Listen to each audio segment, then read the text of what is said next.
on my phone, which I feel a bit silly doing, uncomfortable.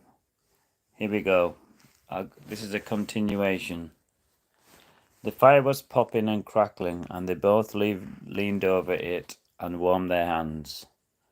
It was a good icebreaker. Tim was beginning to feel more at ease with Arthur, and he realized that he didn't have to ask questions all the time.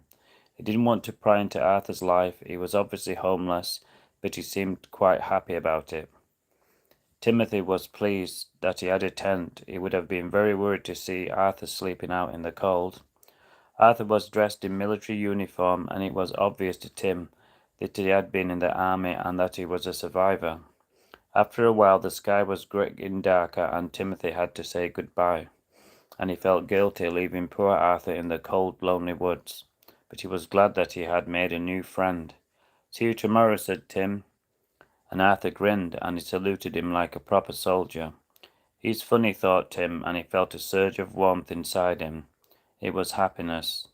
Usually his happiness didn't last long, and as he walked the familiar cobbled streets, he spotted a group of stragglers from school. They'd probably been in detention, he thought. "Hey, Timothy," one of them shouted. Oh no, he thought, and he walked quicker. He didn't want to run, as that would make him look like a coward, and just add fuel to the fire. Smigger, the school bully, approached him, and he grabbed his satchel and school books. "What you been reading, Dim?" he said, making all the others laugh. Smigger grabbed the books, and he began reading from them in an exaggerated posh voice. "Give them back," said Tim.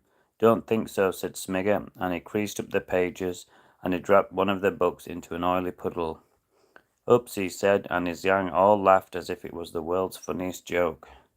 Tim bent down to pick up his ruined books, and that was his mistake. Smigger pushed him over, and Tim fell head first into the oily, dirty puddle. And as he tried to scramble up, he was kicked down again and again by the gang, and the wind went out of his sails.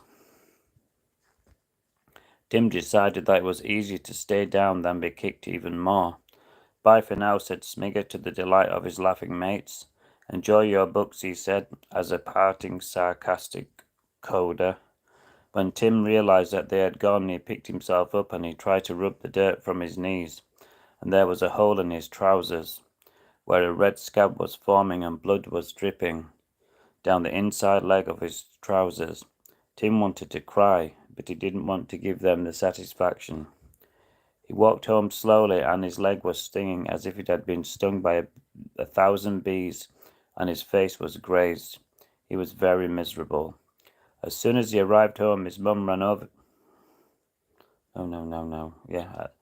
As soon as he arrived home, his mum ran over to him and inspected his face.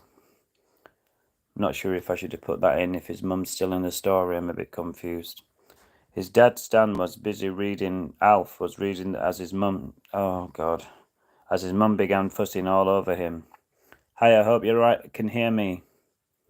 "It's not too bad, Mum," Tim protested as she rubbed his face with a damp cloth.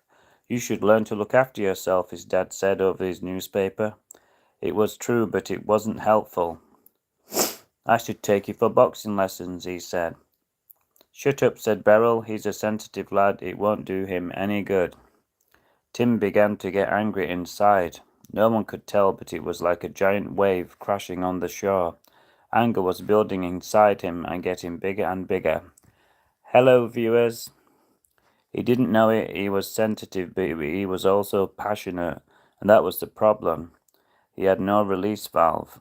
He was like a never-ending boiling kettle. But how could he defend himself if he couldn't use his fists? Hope you like this story, which is on Amazon KDP. Please sub me. I'm not used to filming into the phone, but it's quite clear picture. Bye for now.